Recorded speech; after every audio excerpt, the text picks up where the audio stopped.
go. Let's go.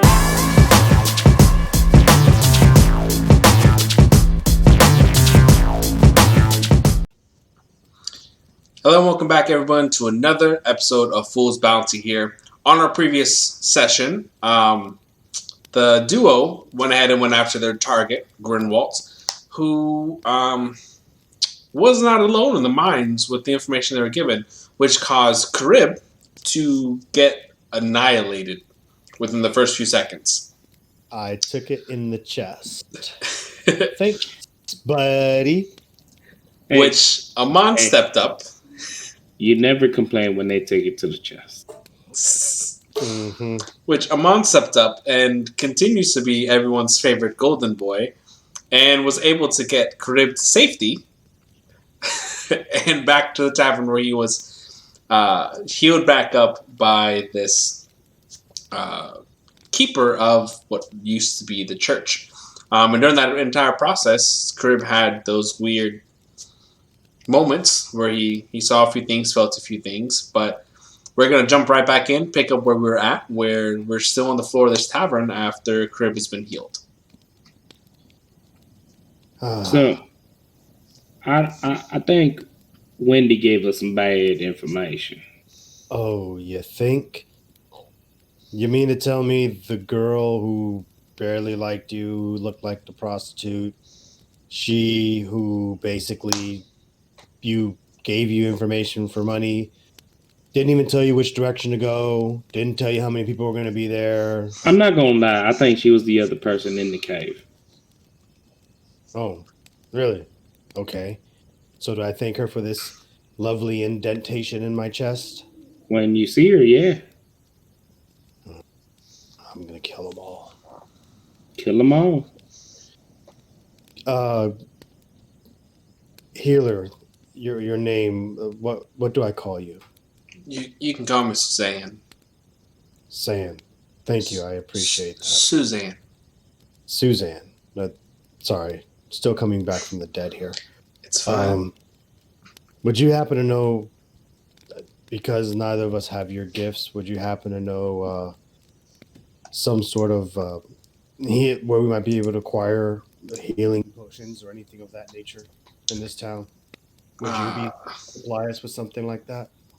In this town, to be frankly honest, we don't have access to things like that.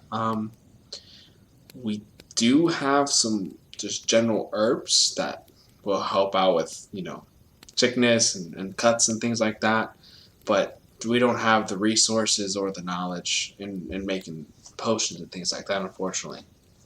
Gotcha. What are you doing later? I will be in my bed alone. Thank you. Worth asking. I mean, I wasn't intending on being in bed with you. That's not what I meant. I meant if we could procure your services in a platonic, professional way. Mm-hmm. Shut up. Just so I'm understanding correctly, you want me to go to wherever it is that you just almost died at? No, not necessarily exactly there. Just, proximity. You want me to be in the proximity of wherever it is you just almost died at? Far proximity. But you know what? How about here? Here's fine. You have a good night. Okay. And she stands up, just seeing that you are okay now, and she kind of puts her hand on the tavern key. She goes, "Sam, if you do need anything else, just let me know. I'm gonna go head back to bed." And she makes her way upstairs, and the barkeep helps you up to your feet. Critic goes, "What the hell is all this going on about Wendy and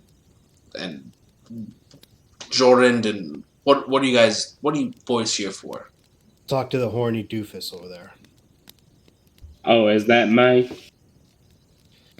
Look, I thank you for carrying me out of there, but the next time we go in with your information, I'm going to double check that. My information got us more than yours did. Your information got a hole in my chest. I mean, not the first time that's happened. Right. Okay. Okay, Let me regroup. either way, I still need some answers here. What are you boys doing in this city?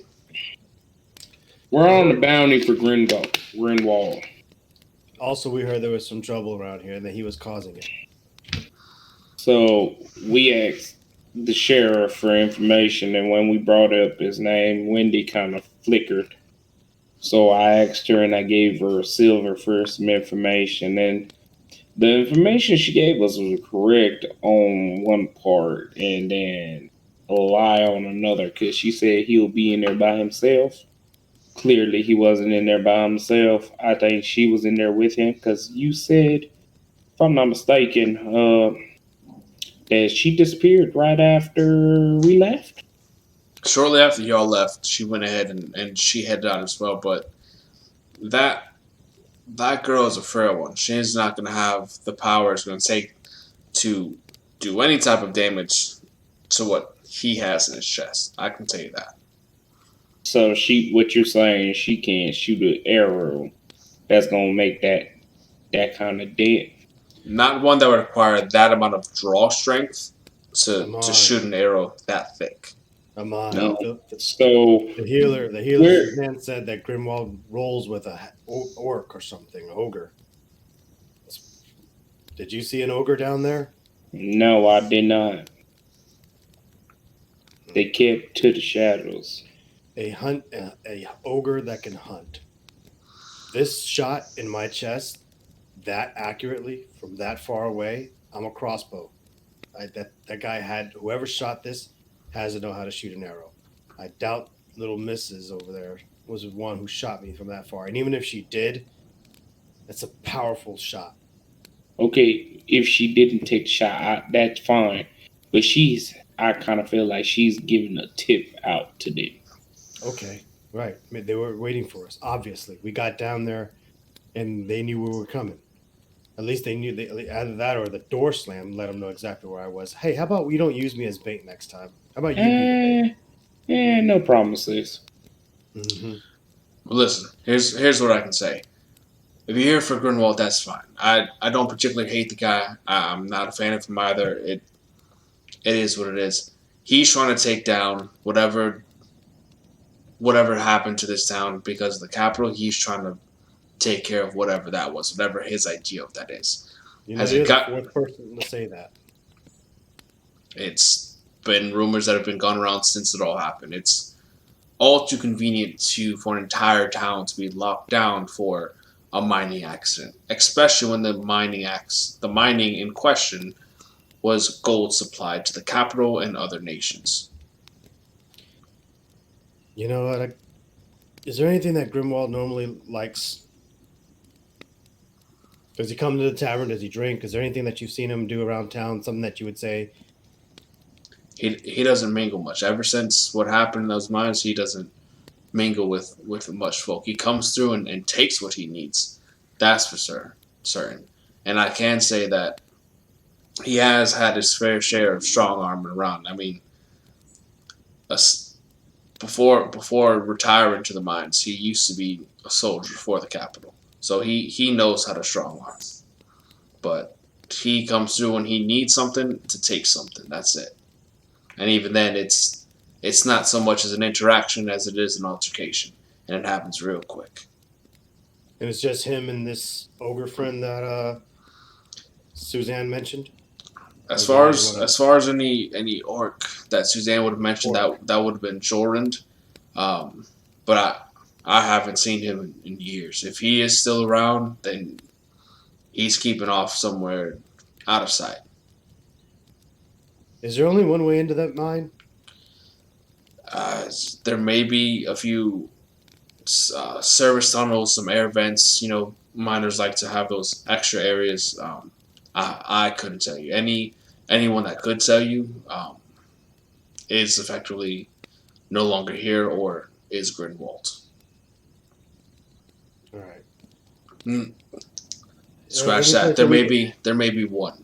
There's an old guy that lives in the southern direction. He's a crazy old coot. He retired from the mines before the accident. He he might be your only one that might know of any additional shafts inwards. Kind of a happy fella. Less happy, more just kooky, really. Kooky. Hey, Amon, you remember talking to a kooky guy down there? Mm-mm. You don't remember a kooky guy who just happened to give you directions because you asked him nicely? I mean, yeah, I guess. All right. Hey, thanks for your time. Is there a place that we can get a quick nap? Oh, if you got coin, I got bed. Not much coin, and your beds don't look that particularly well kept. Well, can we make a deal? Well, seeing as you got free healing services already from Suzanne, I don't really reckon you're much of a area to make deals, but try your best. Lay one on me. How about 1 silver?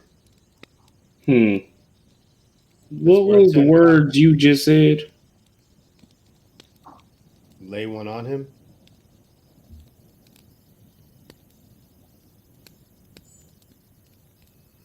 Your point? No. I'm waiting for you to repeat what you just said. I said you don't reckon like you look like you got much, seeing as you just got free services. If you want to strike a deal, throw one at me. I punch him. No, he does not punch him. Roll for it.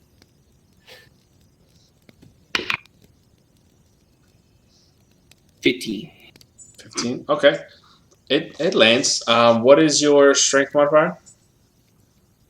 -1. -1. So you land, and let me tell you, that soft, squishy fist of yours just shwee, and he just kind of looks at you like, the fuck? What do you think you're doing?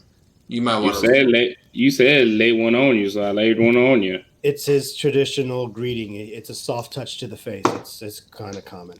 Here's a coin for a bed. Would that work? For 1 silver, you can have a bed. He can sleep outside. Okay. Well, I really need. Me and my partner really need No. That's fine. Then you both can feel free to sleep outside. That's fine. Still feel free to come by if you need a drink or some food, but if you really want to be together, you can both be together outside. Thank you. I'm gonna start walking out. There's No. Take your bed. Take your bed. I pause. I flip a coin of silver toward the guy. Let me take a coin off here. Snatches it up. Kind of puts in his apron pocket. -1. How do you do that? How do I take away silver? Oh, I do 1 and then remove. Yeah. It should just be like a minus button too, that you don't have to put anything into it. It was like you have to do 1 and then add or minus, add or remove. Okay. So I head up to a bed. I look back at him one more time, kind of giving him a. I don't know what he's up to, but I need the rest. I need the rest before I go back at this guy. Okay. And I'm going back at this guy. But I have things in my brain, like there's contemplating, like the thing still feels my neck piece still feels warm in my chest.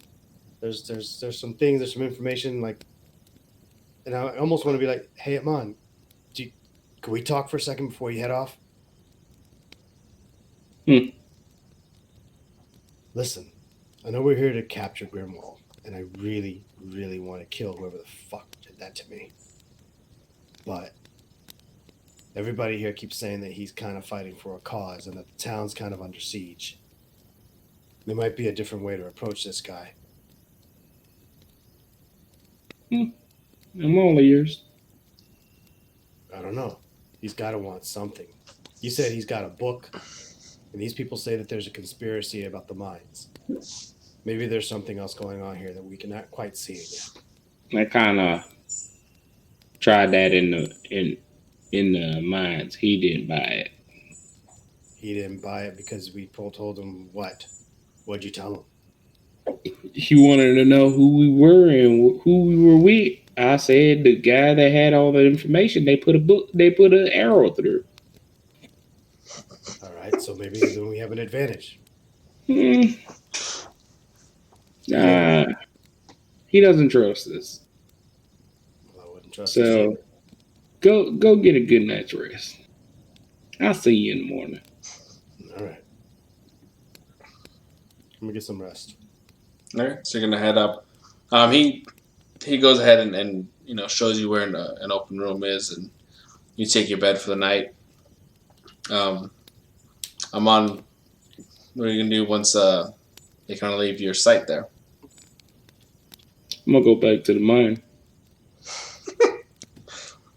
Okay, so you make your another hour way through the night back to the mine. Um, you get to the entrance. Are you gonna try and scale the wall, or are you gonna go to the front door? Mm-mm. I bang on the door. Okay.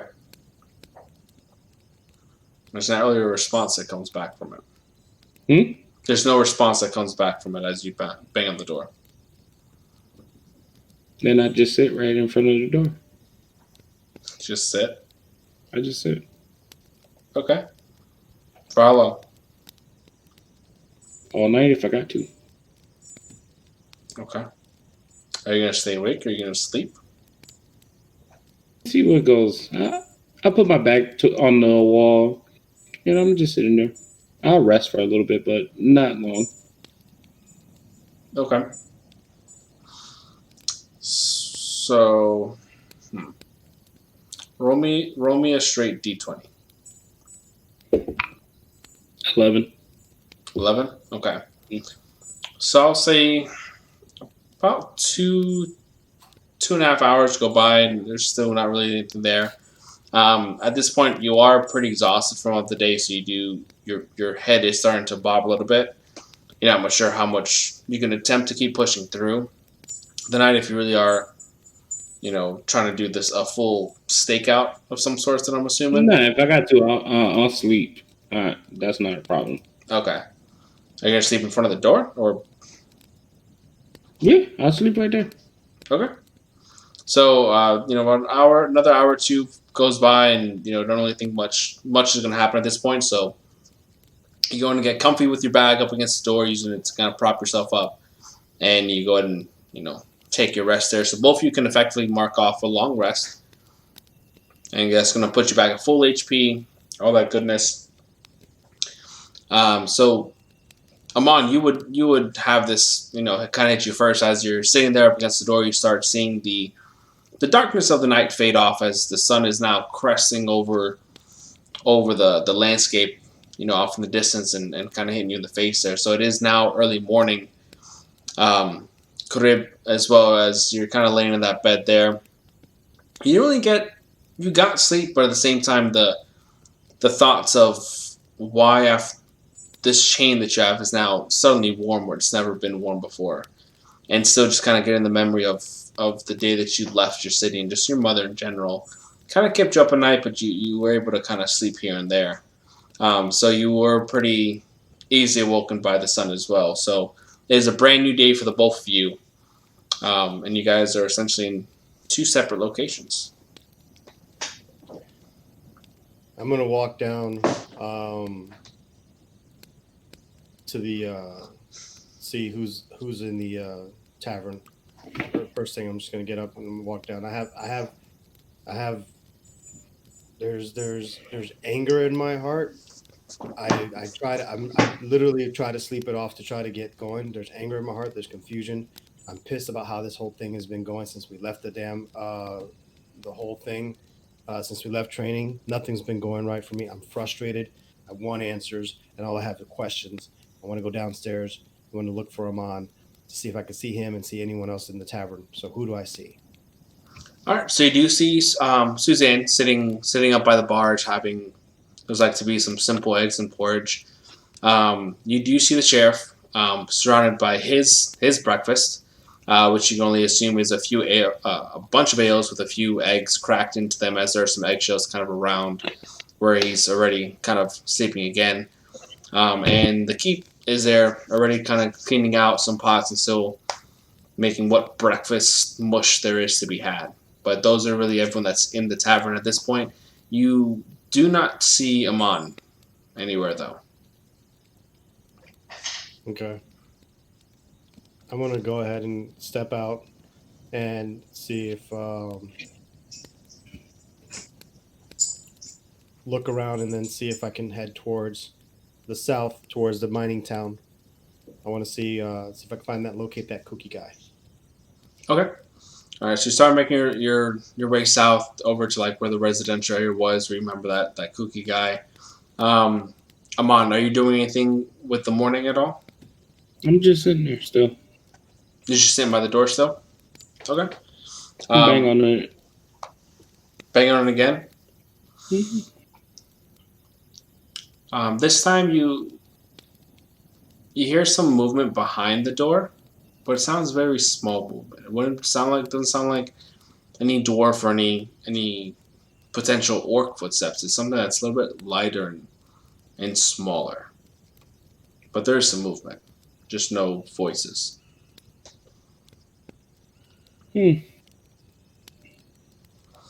Open up. All right, Carib, as you're kind of pacing through and looking around, you do find that kook that Amana talked to on the previous day that gave the directions to the mine. Hey, thanks for the information the other day. My friends and I really appreciate that. Yeah, no problem. How can I help you? Well, I hear that you're the expert in all things that is the mines. Just wondering, there's an annoying big door in front of it. Wondering if there was any other way in that you might know of. Expert? I don't think. Who said expert? It's the talk of the tavern. Everyone thinks that if there's anything to know about the mines, you're the guy to come talk to. Oh, flattery. What was your question? Do you know of any other ways in or out of the mines aside from the big front entrance or anything else that you might, tell me a little bit of history about that mine of yours. You mean you worked it? Oh, sure. There's plenty ways in, but not any ways you'd want to go. Or why did you want to go in there? Bad, terrible things happen there. Yeah, I know. Exactly, what did happen? I mean, I know the mines collapsed, and everyone says that it's a conspiracy, but I mean, you've worked there. I mean, did it look like the mines would collapse? No, dwarven architecture doesn't collapse. But I will say, the conspiracy, they found a new world. Deep. A new world. A new world, an underground world. Huh. The capital doesn't want you to know. So they killed them all. Interesting. So how is it that... So the new world, in other words, you guys dug a little too deep? No. It was already dug for us. Interesting. And this Grindwalt guy, he's from the capital. Does he know any miners? Does he mine with you guys at all? Grindwalt was one of many sons of one of the head miners. Before becoming a miner himself, he did leave for the capital for some time. If I recall, I think he was a guard somewhere for a little bit, or he joined the military, something. But yes, he did mine. So even before then, he was always in there with his father. So he knows those mines quite well. He's a smart lad. Tragic. How does fire? Yeah. How does fire work down in the mines? Was it a fire? Would you say that fire is a good thing or a bad thing to have in those mines? I mean, fire's just light. Okay. Just wondering if there's anything down there that burns a lot. Rocks and gold, nothing really burns, but what you bring. Gotcha. Well, thanks, man. You know what? You are the wisest guy about the mines. make sure to tell the sheriff that so I don't get arrested next time. Oh, I will. He's actually, he's pretty easy if you just buy him a drink. It's not that hard. That involves money. Next time I come through, I'll make sure to put something in your pocket so you can buy that drink. Phew. Okay. All right. Anything else I can help with? Not unless you know a way in that mine that doesn't involve going through that front door. If I recall, there used to be an old air shaft, on the northern end of the cliff of the mountain where we dug. Usually for air, it's less of an entrance. It is tiny. You could probably crawl. Probably if you got it. I mean, the gnomes and the dwarves fit, so you could probably make it.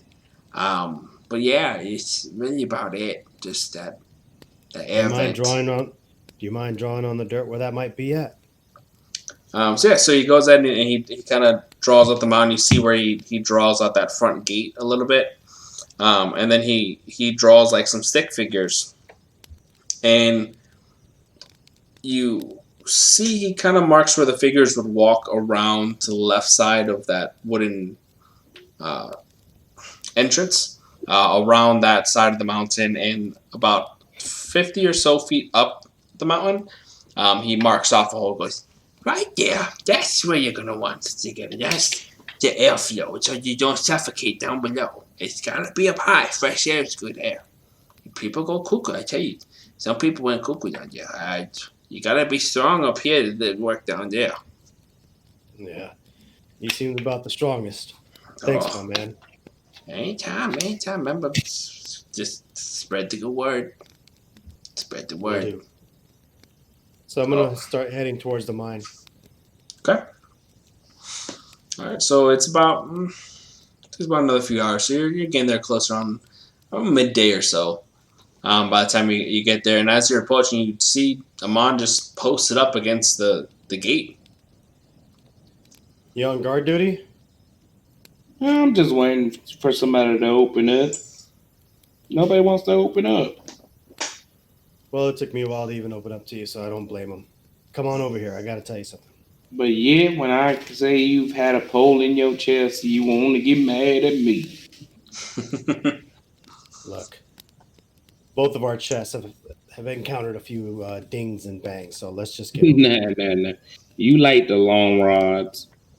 I like you with the short ones. No, you like them big and thick. I got them big and thick. I bet you do. Listen, Hey.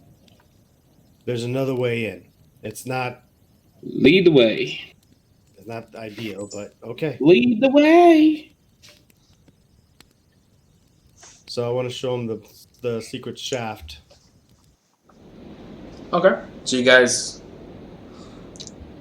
start. You show them through. You remember that crude map that the kook guy went in and showed you. And you get up to where on the side of the mountain where there's some wind coming through and it looks like there might be some rain later on, but you find where this small kind of like opening, this carved out area in the mountainside itself.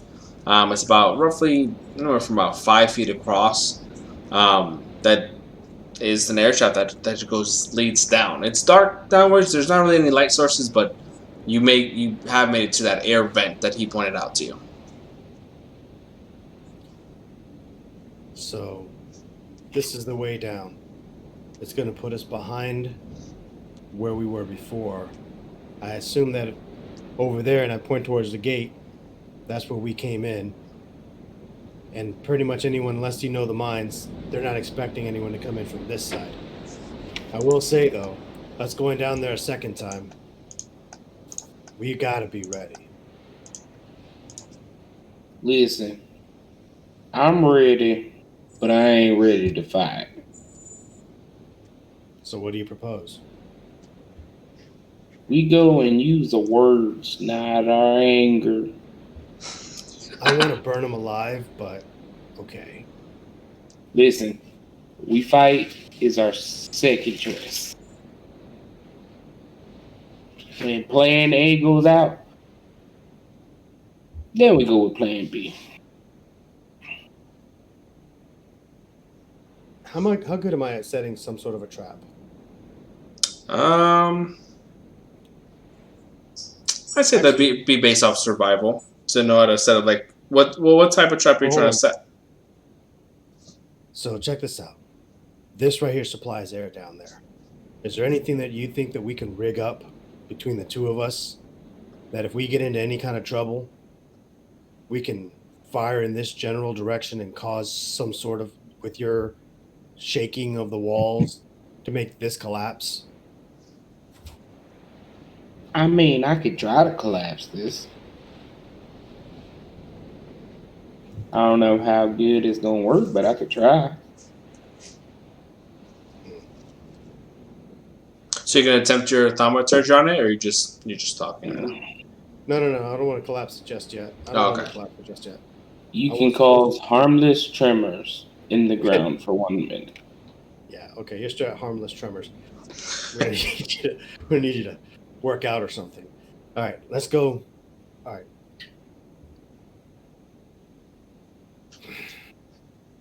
Fine.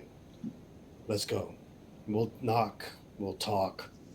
Then we'll kill. Who said anything about knocking? I'm just saying. We go there.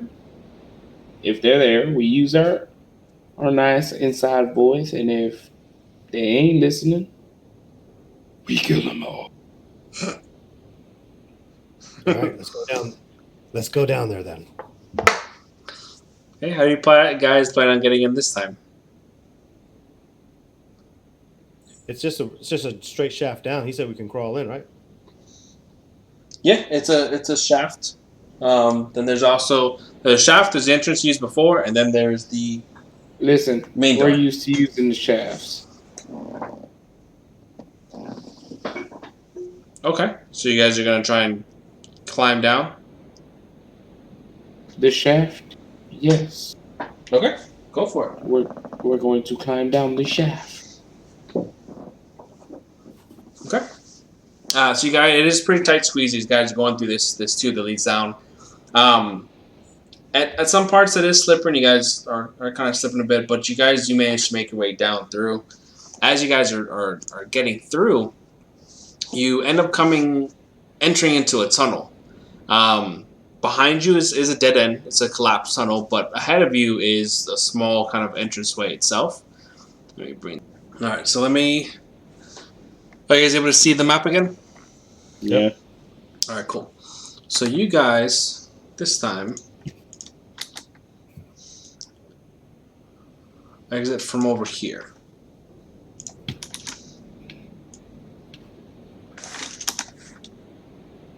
This is pretty bullshit that I can't see in the dark. You can. However, if there are any things that may limit, additionally, natural vision, it would prohibit you from being able to see much further. Hey, Amon. I'm being very, very quiet. Do we care if they see us or we see them at this point? I mean... Nah, not really. Okay, good. I'm going to activate my Crimson Right and light Mother on fire. Huh? You're lighting who on fire? Mother. Lighting? Oh, you call your... Okay. He's been doing it this whole time, and now is when you're catching on. I didn't realize his sword was called Mother the entire time. Okay. All right, cool. So mom is on fire, I guess. Okay. Mother's on fire, so I'll say with that, whatever. You guys can effectively see everything here. Cool. So that motherfucker, if the positioning were right, he was right next to you when he shot you in the goddamn chest. Yeah, the foot that you were seeing before was just this cart. That's what, like, I seen his. His up here? Yeah. No, before this was this was all white. Like, you can still see his foot. Oh, all right. Earlier. That's why I said I don't think he's in here alone. Because I could still see. I saw his foot, I didn't see that cart because that was still shaded dark.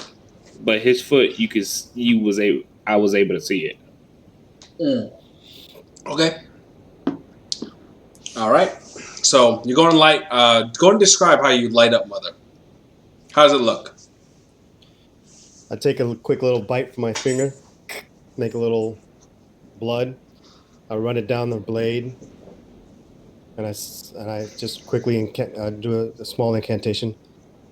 Mother, ignite. And then fire starts to roll as my eyes turn red and black. Fire starts to roll up the blade, lighting her into a flaming blaze. Well, how giddity damn, where was that last time we was here? Shut up. Let's see. So Crimson right. Okay. So it's less fire. It's more of like a radiant energy light, basically. Yeah. But yes. Okay. All right. So cool. So you have that on. But it's kind of spectral in its essence. Yeah. It's kind of. I like it. Okay. All right. So you're using that. I like it. So use that to illuminate. Like a saber. Are they in the same positions that we see them in? Yeah, they are in those positions currently. So All basically, right, they were ready for whichever direction you were going to come from again. Basically, but him lighting up the room, does that give us a chance to do anything? you lit up the room. So if you were stealth at all, you're no longer stealth. What I'm saying is, if I wanted to get up to the ogre and put a fucking bow to his neck, not shoot it, just to calm things down before he starts shooting us, I wouldn't have that time too. I would say roll stealth, and we'll see.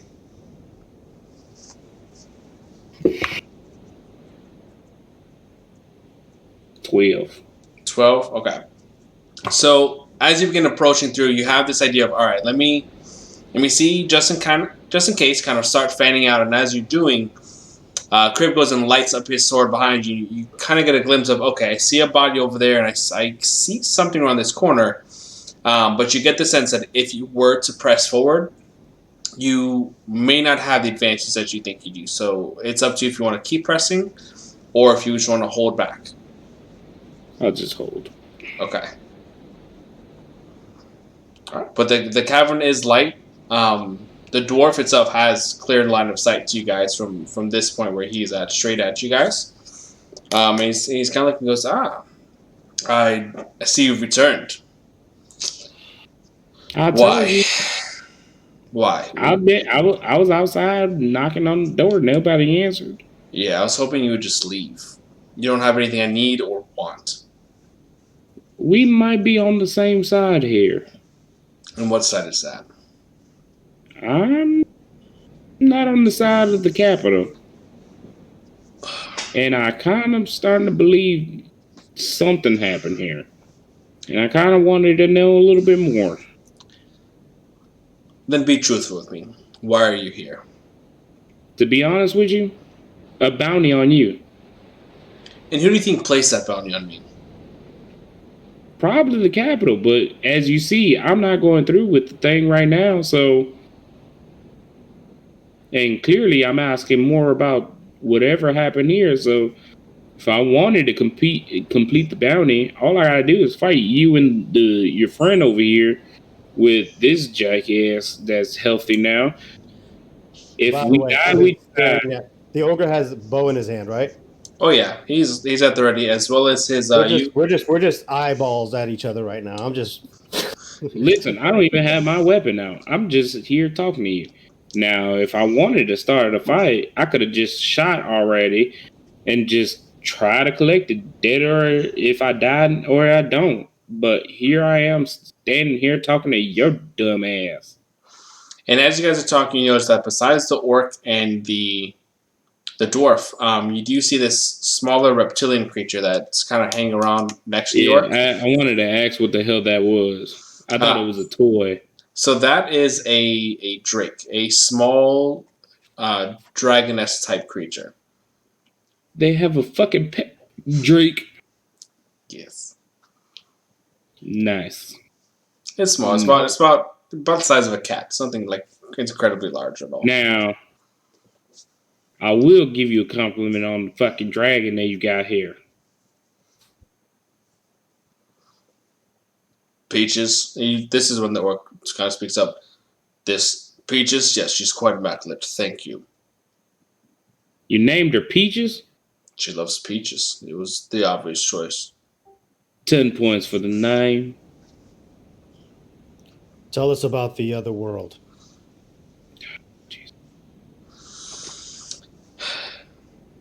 You know, a lot of people got killed for this underworld. What do you plan on doing with the information? Right now, I'm just trying to decide whether or not you're worth the bounty or whether or not we're fighting on the wrong side. Personally, that guy put a bolt in my chest, so I'm really holding myself back right now, hoping that what everyone else is saying is true.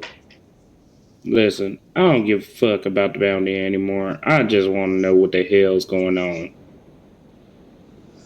People come into this town burning down churches.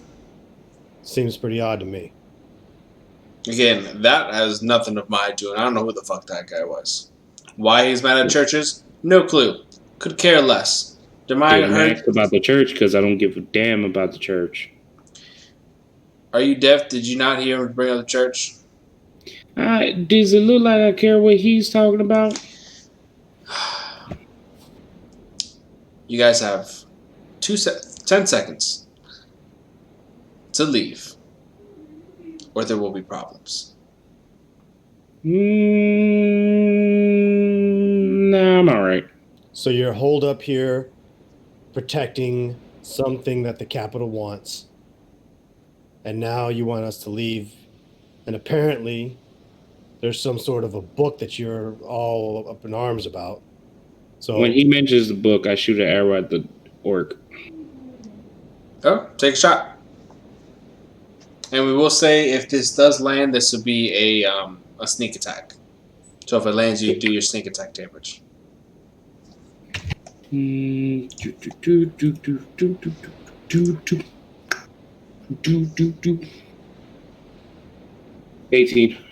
It hits. And it's gonna be 1d6 plus 3 damage.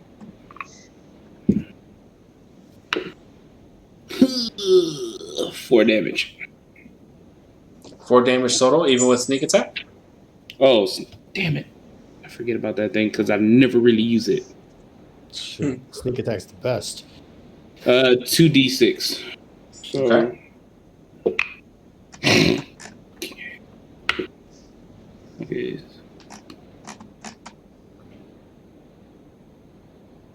$11. Okay, so 11 total with the initial damage you did? Okay. No. That's with the sneak attack and everything. That's what I'm saying. That's the grand total. Okay. Yeah. So peek your head around the corner with a swift action, you go ahead and loose your arrow at him, and it catches him square between his ribs, and he winces in pain. You watch as some of the whatever you hit, it begins to go and leak out some blood there, and he winces. It looks like he is hurt. At that moment, his drake itself rears itself up and floats and begins to basically hiss and goes into a defensive action around the orc. This all could have been avoided. Now you have to roll for initiative, please. Cool. 12. 5. Okay, let me do. So you got 12. Yeah. Hold on. Do I have to add anything to my initiative? Is it straight initiative? Oh, yeah, you do. Your initiative. Oh, 15 then. Okay. You know, I always forget about that. So mine would have been initially a 6 instead of a 3. Still an attempt. But I keep forgetting about that thing. Okay. So with that, after you went ahead and got your surprise round there, it is the orc is going to go and stand up and look deadly eyeballing you. Goes ahead and snaps the arrow from your side. Doesn't pull it out, just snaps it at the shaft. He goes ahead and notches one of his arrows, But before he looses it, he whistles. And right as he loosens his arrow, his drake goes ahead and breathes forward. And you see this like plume of green as he shoots his arrow through. And it coats the arrow as it flies towards you. It's coated in what? Poison, most likely. That is 17. That hit. Okay.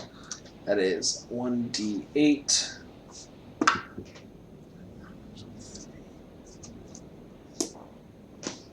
So you're going to take 3 piercing damage from the arrow itself. You're going to take an additional 1 acid damage from the acid coating that the drake sprayed. 4 damage total? 4 damage total, but 1 of acid damage. So the area that it has struck, it has some corrosiveness. I don't know where to fucking put acid damage. No, you just count it as damage. I'm letting you know for the narrative. Didn't say that. For the narrative, you now have a patch of corrosive activity happening. That's fine. Okay. He is going to then go ahead and take his movement. And he's going to go and back up here and have Peaches follow suit. She's going to go up there. All right. With that, it is Amon's turn. I'm going to shoot another arrow at the fucking orc. Okay. So from here, you are going to have to come out from where you're at to go and do that. Did you want to move anywhere specific? The corner. So I'll still have line of sight of both. Like here? Yeah. Okay. All right, that is 5, 10, 15, 20, 25, 30. I have 80. Yeah, you're good. All right, take a shot. It is, it's gonna be,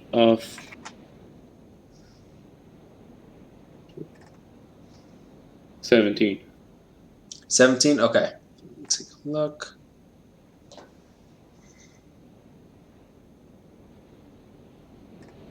Okay. So 17, it is going to go and strike. Roll for damage. 1d6 plus 3. 4, 6. All right. So your arrow sails through and it catches the orc in the neck here, and you watch as its artery just kind of like sprays and explodes, and you watch him sitting there trying to claw at it, and he ends up breaking that shaft, but not before an immediate loss of blood, and he drops to his knees. But you notice that before he does fall,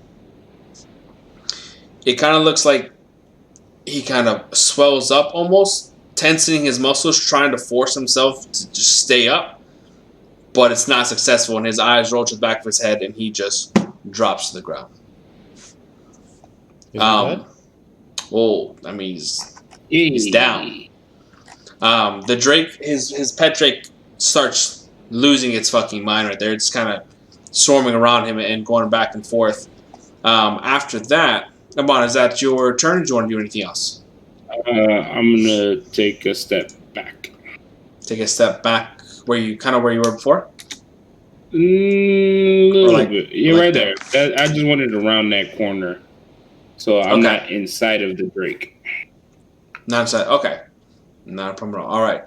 From there, it is Carib's turn. How big is that drake? It's about the size of a cat.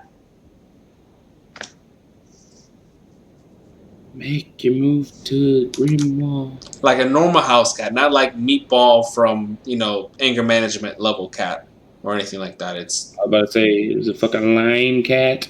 no. How far is Grindwalt? He is 5, 10, 15, 20, about 50 feet from you right now. You can get into striking distance. Yeah, because I can only move 30 feet. Depending on what you got a crossbow, you could. Yeah, I know. Yeah, I can get there. So I'm gonna move. Would that cart offer any coverage from the ogre's side? As far as like if you moved here, it would provide you about half coverage because it's on the side. So you basically from your bottom of your ribs up will still be visible, but the lower half is covered. Unless you crouch. All right. I'm gonna fire at Grindwalt from there. Okay. Go on and take a shot. You can do it. Nope. 7. 7. You Okay. almost did it. All right. So you watch. You go and send your bolt flying, and without even really hesitating, he just kind of sidesteps it, and it sails by him. And it's at that point that you see his eyes peer over to his friend that's now down, and he peers back at you, and then looks beyond you at Amon, and nods his head a little bit. Is that going to be your turn, or do you want to do anything else?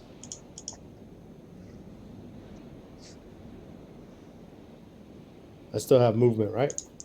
Yeah, you still got some movement. You only move about what? You only move about 15 feet.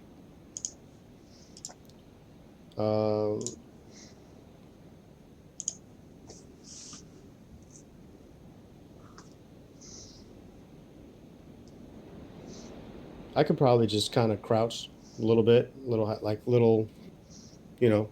To get a little bit more cover overall? Yeah. Mm-hmm. Okay. Make myself a smaller target behind that. That'll give you 3/4 cover overall, so it'd be very difficult. So basically, if he were to attempt to shoot you, if he gets back up, it would basically like a +2 to your armor class, essentially. So you'd be a little bit more tougher to hit. Cool. All right. So from there, it is going to be Grindwalt's turn. He is going to... He's going to go in from underneath his cloak, take out a war pick. So it's basically a modified pickaxe.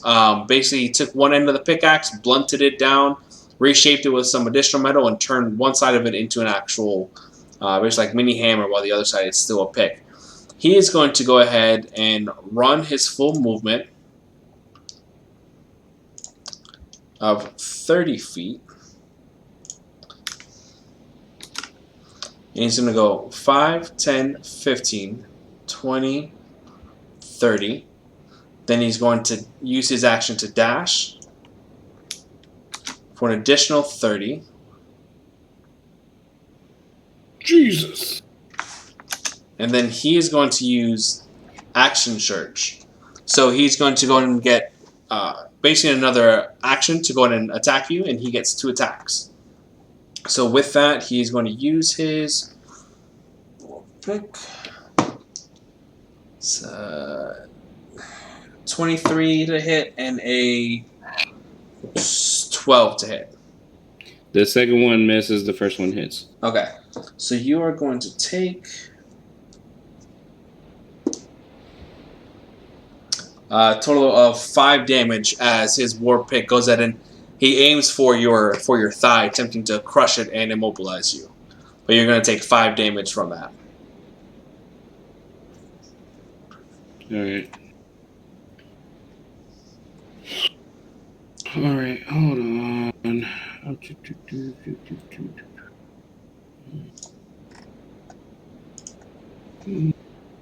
Alright, and with that, it is going to be top of the turn. Of being damaged. Hold on. Oh, go ahead. Give me 1 second. Okay, since he just hurt me, I'm going to use my spell. I can do it as a reaction. Hellish Rebuke? Yep. Okay. Which you can take in response of being damaged by a creature within 60 feet that you can see.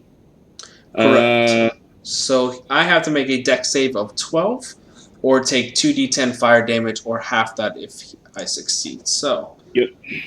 Dexterity. Okay. That's a 9, so that's a fail. Cool. So you're going to take 2 d10s. Correct. Roll them bad boys up. And the 10s are... Look at you reading your character sheet. I'm trying. The 10s... It's one of the top ones, looking ones, and it has like a 0. Yeah.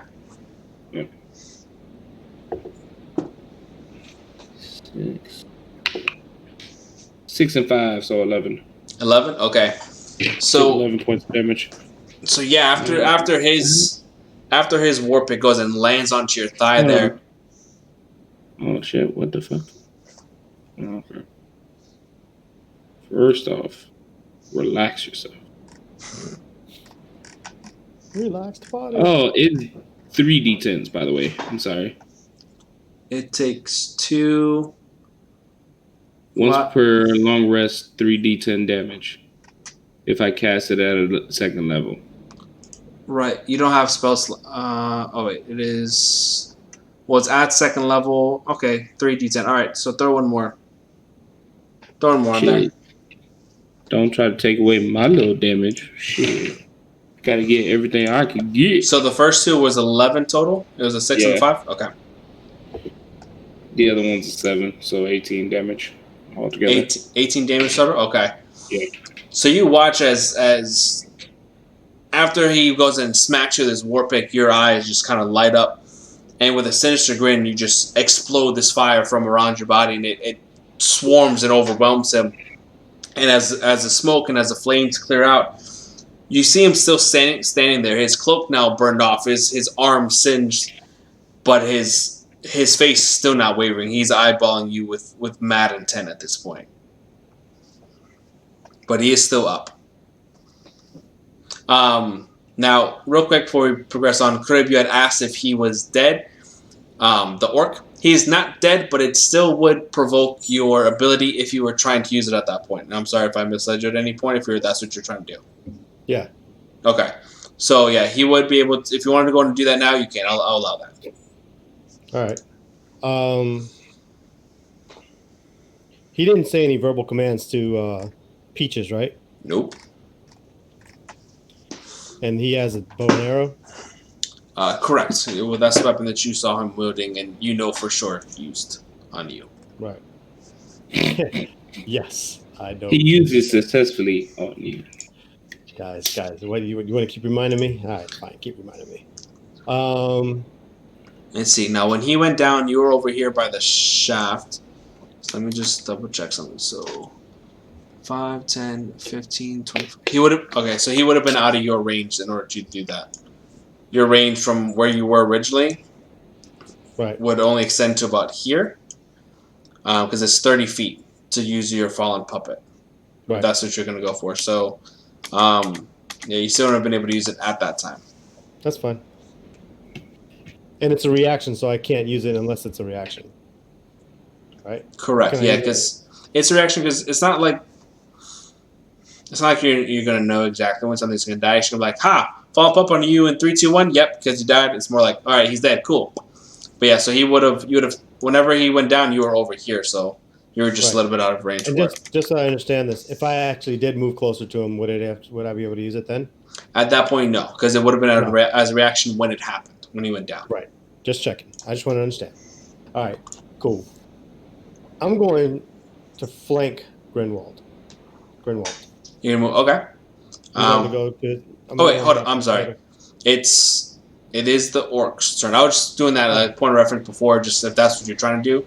Let me just roll for his things real quick. Sorry. Okay. All right. And now it's your turn. So you want to flank him, you said? Yeah. Okay. Let's get you wrong one. He goes before me? Yes. I believe. Hold on. Wait. Was I mistaken? My bad. It is Amon's turn. Got it. Now, I'm not opposed to him flanking him. Well, but you have to move first. I'm going to do something. I'm going to use my sword first to take a swing at him because he's a bitch. Okay. And it looks like he's going to try to keep killing me. So I'm going to do that first. It's +5.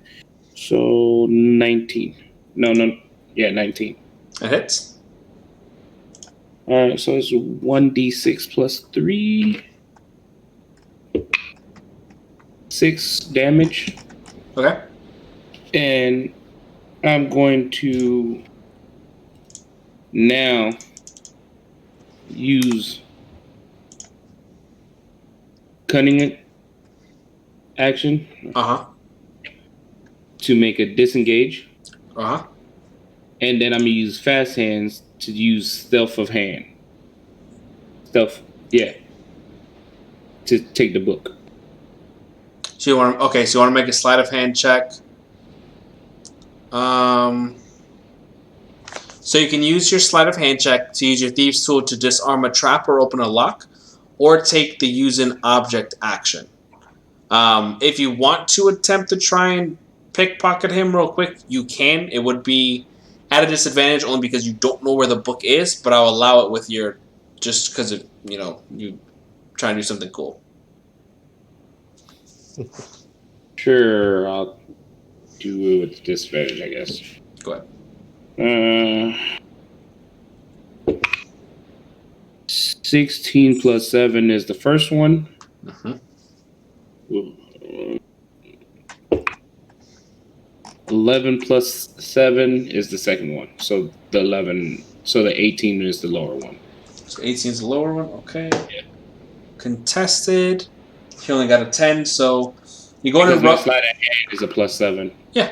So you go in and rummage. You were able to distract him a bit. So after a slash, he's kind of knocked backwards, and you use your overall momentum to kind of make your own cloak flurry up to kind of distract where his eye level is at.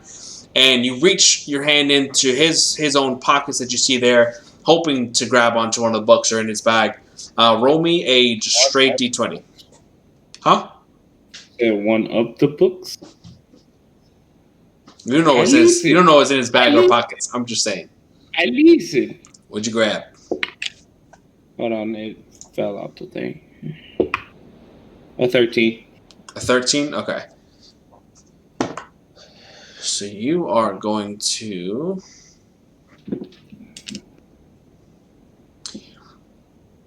You get your hand on... In his bag, you feel a book. But when you go to grab it, he does move a bit, and you grab a page from it, and it tears out as you put your hand. So you do effectively have a page of that book in your hand right now, clutched in it. And I did disengage. You did disengage. So I'm gonna move where. Let me double check your thing. So cunning action. Okay. So you did not disengage. So fast hands, you use the bonus action granted by your cunning action. So cunning action gives you a bonus action to do one of those things, but instead of doing one of those, you use your bonus. Yes. You can take as cunning action. You can take a bonus action on each of your turns to take the dash, disengage, or hide. With fast hands, you can use the bonus action granted by your cunning action to make a sleight of hand. So instead of doing the disengage, you would have done the sleight of hand. Man, fuck that. I would have just did the disengage if I would have known all that. Do you want the book piece or not? Whatever. You got the book piece. I got the book piece. It's the words, man. You got to read. I did read. It didn't say you choose one or the other. It did. It says you use the book. No, it doesn't. It says you can use a bonus action granted by... No. You use just the. Being him on in real life. Jay is just being him on IRL. All right. So, Carib, you watch this whole thing play out, and it looks. I mean, you see this whole Batman-esque action where the cape kind of goes up and hand actions and everything there after you watch Amon do his thing. But it's now up to you. It's your turn there. Your go. Do something great. I am going to. He's within 5 feet, right, to attack Amon. So I'm going to. And what would you describe their position right now in this soiree of capes and fire? It's glorious. I mean, their positions are next to each other. Good enough. I don't know what you wanted on that one. All right, I'm going to flank him. I'm moving for the flanking. Okay, so that's gonna put Mother you. drawn, her radiant blade, just screeching in the air as it sizzles slightly the air around it with its white lighting fire. Okay. And I'm going to strike at him. Okay, so that is Hard. going to be an attack with advantage since you are flanking. And I also have a added, Correct. 1d4 for what you call it. So that'll be a 15. 15 to hit. Yes. That's even with with damage? advantage. Oh no, hold on. 20. Nat 20. Nat 20. Yeah. Perfect. All right, so you do smack. So first off, what is your sword damage by itself whenever you attack? Sword damage. Or by mother's itself. damage, I should say. Mother's damage. Mother in retracted format is a 1d8 plus 1. Okay, so you're going to do your first total of 9 damage. You're Slashing, hold on. So slashing, it has a 1d8 plus 1, and then underneath it has a 1d10 plus 1. What does that mean? What's the difference? so 1d10. So the One's second grayed one, out, one's grayed out, one's black. correct. So basically, long sword form is whenever you have the 1d8. Whenever you turn it into the whip, is when it's going to go and have that extended range and do the 1d10 instead. Okay. So I'm in close range though, right? Correct. Yeah. Am I within 10 feet? You're So, fine. all right. To get close, you would have got to 5 feet. Technically, I would have wanted the whip then. The whip does more damage. Yeah. Oh, then fuck that. I'm mother extend. Okay, so do your explain your action, how you extend mother. As I'm running up to him, it may seem slightly Naruto style.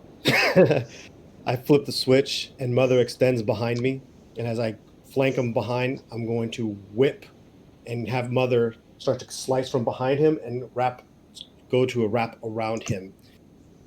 Okay. So we're going to go and handle the damage first. So first, we're going to do 11 points of damage just because of the nat 20. So you're going to do that initial damage. Roll your d4 for the radiant damage. Let me move the 20 out. Radiant damage is only 1. Okay, so we're at 12. And then go in and roll a d10 once more, and then add the +1 to that one. This is not a d10. What's a d10? That has 12. What does the d10 look like? Does it look like this guy? Topsy-turvy guy? Yeah, it looks like a top, and it has like one of the numbers is just like a 0. Okay, yeah. So how's that 10 if it only gets to 9? Huh? Right. The 0 is the 10. Oh, okay. 0. Perfect. So you do a total of 22 points of damage to him as Mother basically wraps around him with this radiant energy, just kind of caressing and reaming through the air as it goes and wraps around. Describe how you want to finish him. Question. If I do this, he dies. Or does Kill the motherfucker. Our bounty is dead or alive. So, but I still wanted to ask him questions. So I'll say this. You did 22 damage. Even holding back, he's still going to die. All right, well, Mother was angry. I was angry, so fuck it. As my eyes glaze with red and black again, Mother is just screaming in the air. She wraps around him and embraces him like an anaconda around his body, except the blades digging in deep across his chest, opening him up. I then, from behind him, I just pull hard while pressing on the button, retracting Mother at the same time as I'm pulling on him, spinning his body like a top and essentially turning her into a retractable saw that just slices him from the waist up through the chest and around his back. And I watch and I feel as all his blood just splashes across my back, and I just smile, satisfied. And Amon, as you're watching this play out, you basically see Grindwalt standing there as a shining metal coiling snake-looking weapon wraps around him and proceeds to chainsaw him into 4 or 5 different pieces, depending on how it wraps around him, as his blood it splatters and eviscerates everywhere, including onto yourself. And as the body falls, you see Carib there just standing as Mother is still shining in his hand. I told you I was pissed. You didn't have to kill him. I point at Peaches. Do you want dinner? Peaches is going to look at this, and you're going to see Peaches quickly coil and almost evaporate as the orc draws its last breath and dies. Mm-hmm. Lucky son of a bitch. So are we going to grab the body and have to drag that shit all the way back? No. Let's see if we can find anything on it. You grab the legs and that part. I'll grab these parts over here. Okay, both of you do an investigation check on the multiple parts. I'm shaking the parts and nothing's coming out. I like how this was a complete 180 of the first encounter. I just did a 12 plus. Let me see what else. 12. Okay. Oh, I got +4, so I got 14. Okay. So amongst, I have what's called. I have advantage. Ooh, I have advantage. So then do it again. I rolled a 10. And, well, I'm just going to stick with that 10, so 14. All right, so you guys are sorting through this pile of body parts and guts and materials around. Amon, you do happen to find the rest of the book. It did get kind of tossed around as the body was being ripped up, but you are able to put it together, fit the page back. Some of it is bloody, especially the back end of the book. But you do have the book in total. You also do find on him, you find 80 gold in total. Now, Carib, as you're searching through, you are able to find his war pick, which his war pick, as you pick it up, yes, it was a makeshift version of a actual mining equipment. However, it was made with, you can tell, with a very strong craftsmanship and love into it. You can tell some type of actual heirloom, as there are dwarvish inscriptions along the handle and up with the headed part of the actual pick itself. And you see that there is a crest on it, that there's a symbol of a drake type dragon creature that's wrapping around and grappling a mountain. And then amongst some of the random pieces of clothing, you do find a military insignia.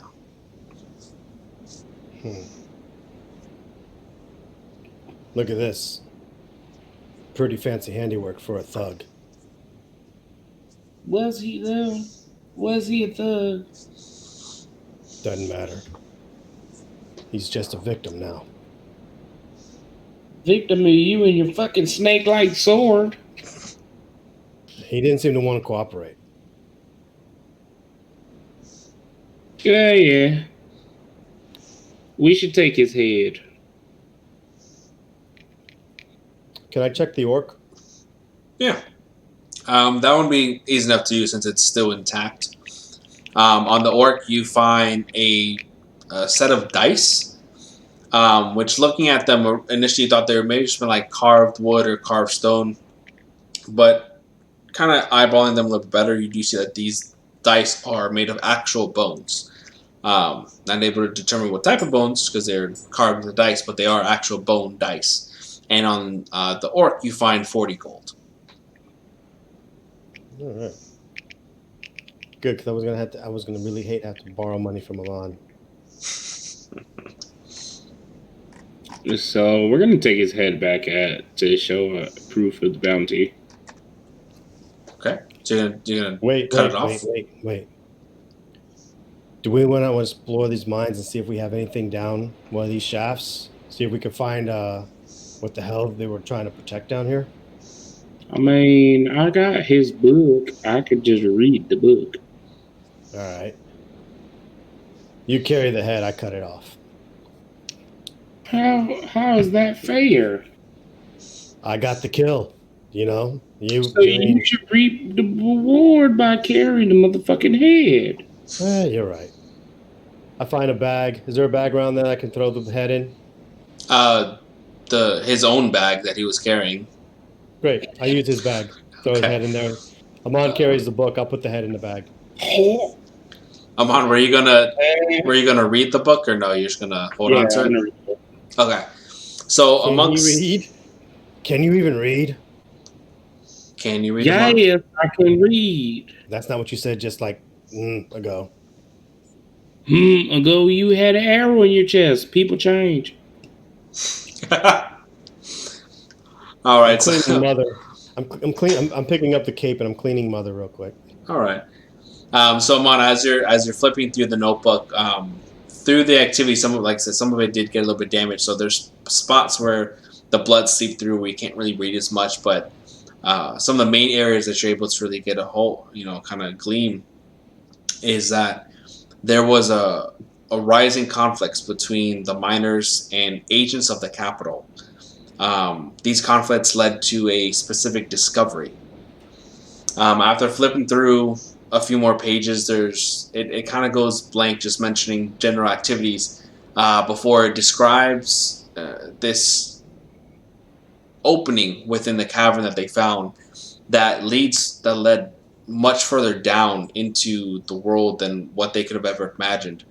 It mentions a few artifacts, a black metal crown, some sort of machinery, and tomes that dated before the start of this world.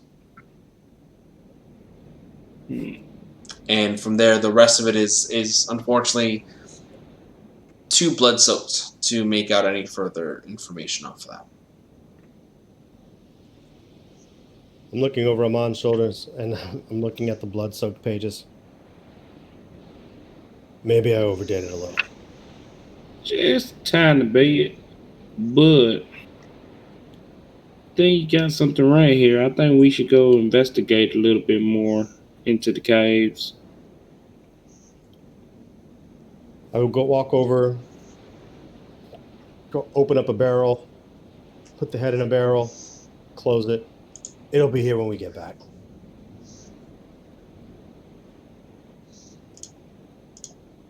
There's a barrel there, right? Yeah, there's a barrel. I mean, there's a series of barrels right there, so easy enough to do. So you go and put those away. So yeah, now the area itself is yours to go and discover through, explore.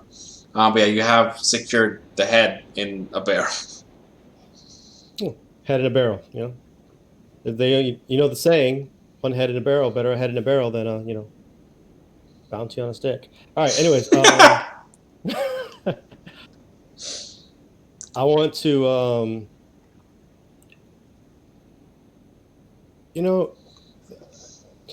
look at this. The nice little staircase would have been nice to note earlier. Yeah, I want to investigate. I think there's some crates here and some stuff like that. And let's just going to do a quick investigation, see if we can find any supplies. Hey, Yeah. Amon, let's just do a quick scout, see if we can find anything that's useful before we go down one of those caves. We know it's already down that one. We got 2 more options. All right, so for this one, I won't have you guys roll any kind of check for it just because you have the time to actually search. So looking through, you do find about 4 days worth of rations that they had stowed away in one of the crates. You do find another 10 pieces of gold and 5 pieces of silver. And you find a map of the actual mine itself. Cool. How many rations did we find? 4 days worth of rations. So 4. So I'll take 2 and you take 2. Add those. Huh? Rations 1 day. I just did. Don't make no sense. No. I fucked it up. Yeah, I don't know how this works. What, adding rations? Yeah. Let me see here. So for you, let's see, rations 1 day. Right now you have a total of 5 rations. So if you guys got there, My then rations just disappeared. I don't know where they went. Like they were there, and then I hit something, and then they went bye-bye. let me take a look here. That's fine. We can figure out the ration stuff later on. There's not that big of Okay. a key detail. So yeah, you guys find that stuff there. And we say we found 10 more gold. 10 more gold and 5 silver. All right, 5, and I'll take 2 silver. Since you paid for the other stuff. So I got 5 more gold and for the bad information. And how many silver? How many silver are you taking? He's taking 2. So you can take 3. All right. And what else did we find? We found gold, silver, rations. Anything else? I forgot. I think that was it. Rations, silver, gold. Oh, and I'm sorry. Map of the mines. Map of the mines. Yes. I'll hold on to that. Okay. You've got the book. I'll hold on to the map. All right. But I show it to him. I'm not being stingy about it. I just. Question: by investigating the map, do we know which shaft ends in a dead end and which one we should probably follow? So this one right here in the middle was one of the main gold mining shafts. Once they had found that there wasn't much left on this one is when they created the secondary one.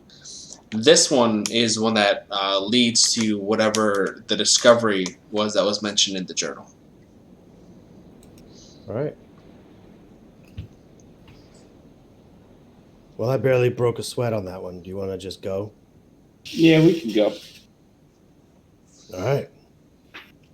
I tap on the bucket. Wait here. Keep watch.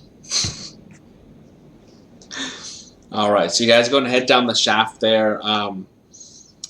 It's just like any other mine shaft. You can see where the stone itself was carved out, and you're following this kind of semi-winding and semi-lowering path for quite some time. About 20-25 minutes go by until you come across an area that isn't so much stone anymore. It's not as carved out. It is more as if it was somewhat structured. And you can see where it was almost structured to be hidden, kind of. Pressing forward and following some of the direction on the map, you come to this opening where there is much debris covering this very small pocketed area. And amongst the debris and amongst where this small opening is, you can see dried blood. You can see a few bones and even some old mining tools. You can even see just some random bits of cloth and rope. But it leads to this very small, tight opening, even smaller than the air shaft you guys came down from.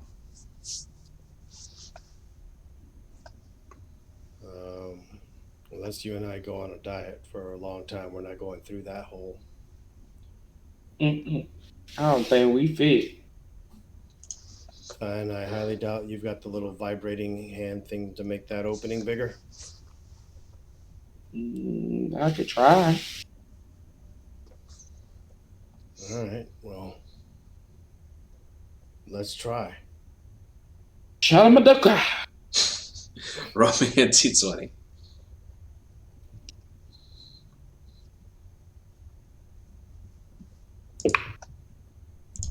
15. 15? Okay. So you go ahead and do your Rama Shavaka, whatever you did. And the cave around starts the little mini vibrate you, and you're watching some of the debris stuff kind of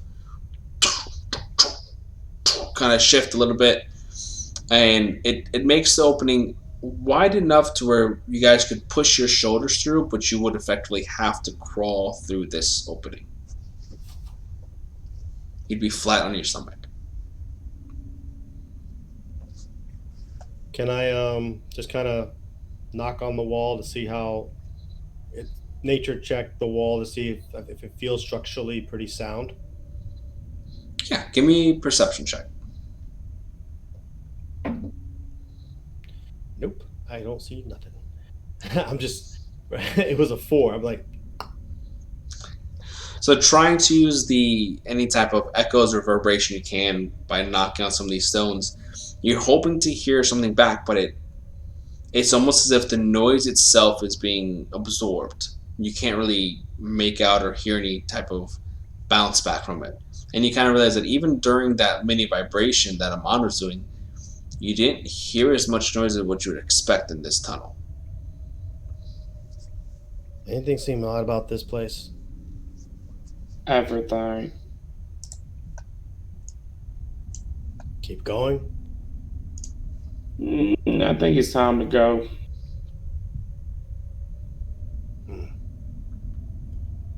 There's more to be found here. I mean, then let's keep pushing forward then. No. If we return with the bounty, we can collect our money, and we can probably come back with better reinforcements. I feel like whatever's beyond this wall might require us to have a little bit more preparation than the last time we were down here. Listen, I agree with you 100%, because I almost died this time. But how about we keep this part between us? I don't even know what you're talking about anymore. I think you're rubbing off on me. Just a little. So, I think we're going to make our way back to our town. I'll grab the head on the way out, but I also think that we're going to... Well, hold on.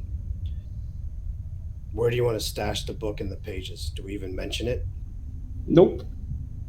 So you're going to stash it? We're going to keep that to ourselves. All right. I'll keep the map hidden. You keep the book hidden. You've got a pretty good memory? Yeah. Good. I don't think we need the map to... Does the map go beyond that wall that we reached? So it does extend beyond, and on the map it shows where this discovery was made, where it opens up into this larger area that went deep.